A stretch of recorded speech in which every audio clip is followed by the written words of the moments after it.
Hi, I'm Tracy Christensen, and this is Community Connection. In our community, there are countless opportunities to give back and help our neighbors. If we were given the opportunity to learn literary skills, we also have the chance to teach others how to learn as well. Project Read opens the door for one-on-one tutoring between those who have difficulties reading and people who are willing to teach them how. Shauna Brown serves as the executive director of Project Read, and she's here to talk about their program. Hi, Shauna. Hi. Well, this is always so exciting to learn what you're up to at Project Read and hear some of the great success stories. So tell our audience what you do. Well, Project Read is an adult literacy program. So we work with anyone 16 and older in the community whose reading, writing skills are falling below a 7th grade level.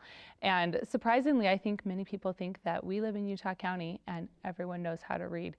And the statistics show that we have almost 28,000 people in Utah County, adults who are struggling to just function in day-to-day life because their literacy skills are so low. That really is incredible. Higher than you think. Yeah, and so we'll provide a one-on-one tutor who will work twice a week for an hour and a half each time and just teach basic literacy skills. And when you think about kids learning to read and they're going an hour a day, several days a week working on their skills in school and at home with parents or that sort of thing, if their parents can't read and write, they're not able to provide that support for their children. And so we think it's really critical that the adults are able to have these skills and get the skills that they need. So they'll come in, they'll work with the tutor, and they'll work on the things that they need.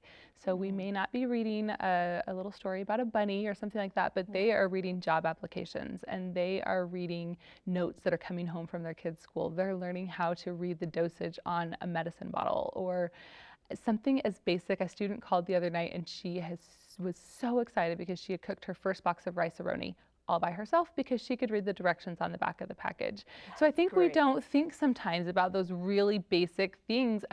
Road signs. Reading road signs, they can get the driver's license test read to them and they might not be able to read the signs on the road, and that's scary. That's really scary. And so we'll provide a tutor, they'll come in and work on their skills. We have also expanded in the last little bit and added a literacy lab. So we have 14 hours a week where they can come into our office. We have a literacy specialist who has a degree and can, help them work through some of those really basic skills that they need to work on. Right, so that's new, and that could be on top of the one-on-one and give them Right, so in addition to their 3 hours a week with their individual tutor, they can also come and spend as many hours as they want in that literacy lab. We have some in the afternoon, so they're Tuesday, Wednesday, Thursday from 12 to 2, and then also from 6 to 8 p.m. because a lot of our students are working, but some work the day shift and some work the night shift, so we try to have it available at different hours of the day and the evening, and then also on Saturday mornings for a couple of hours. Now, how many of the people that you work with do not have English as their first language? Is that a big group or small group? It is a big group. We don't have exact statistics in the county for how many of those, 28,000 are second language learners, but in our population, it's about 70% of the students in our program. But we really try not to duplicate what's going on in English as a second language program. So if they come in, we give them kind of a proficiency test to see where their English language skills are, and then we'll refer them over to another program if they're not quite high enough, and they refer them back and say, okay, now they're ready to work on those literacy skills. They've got their speaking, their listening comprehension, that sort of thing.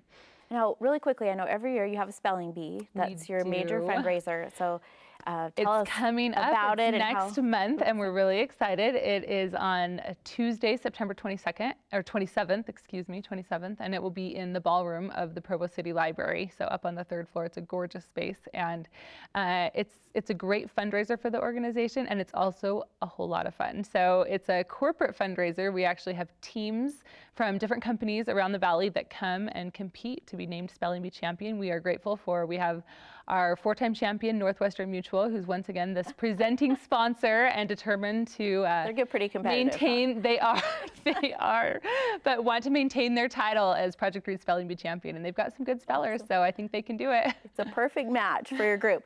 So remind us of your website where people can go and volunteer and donate and support you. So our website is www.projectreadutah.org. Wonderful. Thank you very much for everything you do. Thank you for having me.